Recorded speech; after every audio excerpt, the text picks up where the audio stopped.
नमस्कार, आप देख रहे हैं एमपी तक। आपके साथ मैं हूं अमित तिवारी। हर अहम मुद्दे को आप तक लाता हूं, खबर आपको पूरी बताता हूं।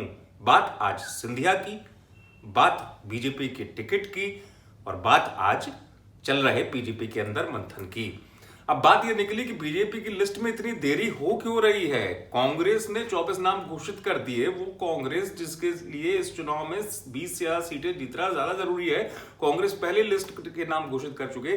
बीजेपी की लिस्ट रुकी क्यों हुई है?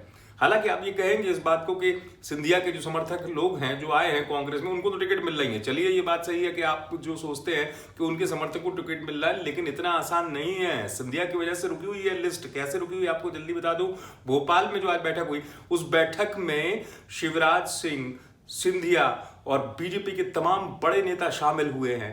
मंथन किया गया है। सिंधिया यहां तक कि बीजेपी के अलावा संघ के ऑफिस भी पहुंचे। संघ के ऑफिस पहुंचने के, संविदा में पहुंचने के सिंधिया के मायने क्या हो जाते हैं कि संघ के ऑफिस भी उनको जाना पड़ा है। दरअसल जल्दी से आपको बताऊं, एक नाम लेता हूं आपसे उदाहरण के तौर पर कि सिंधिया समर्थकों के चलते हुआ यह है कि जो टिकट बांटने हैं उस इलाके के जो बीजेपी के पुराने नेता हैं उनके अंदर संतोष तेज हो चुका है और वो अपनी बात पहुंचा चुके हैं पार्टी आला कमान तक। जो पार्टी के पुराने नेता है वो सिंधिया समर्थकों के चलते ऊपर से भले खुश हो सकते हैं, अंदर से बेहद नाराज है और उनकी ये नाराजगी जो है वो इस लिस्ट को रोकने में कामयाब हो रही है। और सिंधिया के समर्थकों के चलते ये लिस्ट कहीं ना कहीं देरी से आने की बात है। हालांकि अब ये कहा जा रहा है कि मंथन कर लिया जाएगा। शिवराज सिंह दिल्ली पहुंचेंगे, नरेंद्र सिंह तोमर के साथ एक बैठक होगी और लिस्ट को फाइनल रूप दे दिया जाएगा। अब लेकिन पेच वहीं पर फंस गया सिंधिया समर्थकों के चलते कि जहां पर पार्टी के पुराने नेता इस बात पर अड़ गए, जिनमें से कई अधिकांश बड़े नेता। अब एक नाम आपको बताता हूं, लाल सिंह आर्य, जिनको बीजेपी ने अभी ही अनुसूचित मोर्चे का राष्ट्रीय अध्यक्ष बनाया जेपी नड्डा ने अपनी टीम में।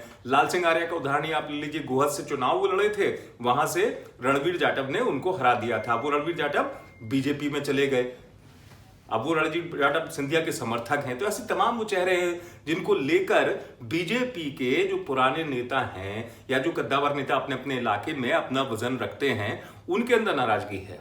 तो सिंधिया को भी सोचना पड़ रहा है, पार्टी को भी सिंधिया को लेकर सोचना पड़ रहा है। लेकिन चूंकि अब टिकट तो देना ही है, वो 25 लोग जो हैं उनमें से अधिकांश जो है सिंधिया समर्थक हैं। 22 तो वो लोग हैं जो आए थे सिंधिया के समर्थन में, तो उनको टिकट देना है। लेकिन टिकट देना इतना आसान नहीं हो रहा। उसमें भी सिंधिया के साथ लगातार मंथन किया जा रहा है कि क्या कुछ हो। अधिकांश लोगों को तो टिकट मिल जाएगा, ये बात हम आपको बता रहे हैं। लेकिन सिंधिया की वजह से ये देरी या यूं कहें बीजेपी की मजबूरी ये सामने अब आने लगी है और जाहिर तौर पर दिखने भी लगी है।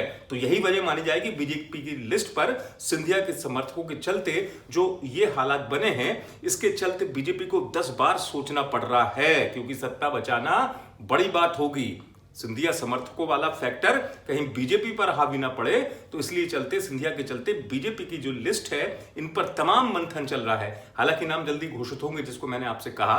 लेकिन अब देखने वाली बात यह भी होगी कि सिंधिया के समर्थकों को तो स्थान मिल जाएगा, लेकिन कितनी माथापच्ची की बात, या इसमें भी बीजेपी अपनी रणनीति को चलते हुए कुछ सिंधिया के समर्थकों को काटने के लिए सिंधिया पर दबाव बनाएगी। साथ ही साथ सिंधिया अपना प्रभाव कितना डाल पाते हैं, क्योंकि सिंधिया लगातार ये कह रहे हैं कि उनके समर्थकों के साथ कोई छेड़छाड़ नहीं होना चाहिए लिस्ट में। तो कुल मिलाकर स्थिति बीजेपी की यही है कि सिंधिया के चलते इस लिस्ट में थोड़ी सी देरी हुई है। अब बीजेपी के जब नाम आएंगे तो वो सामने दिख जाएंगे। लेकिन आप जरूर देखते रहिए एमपी तक।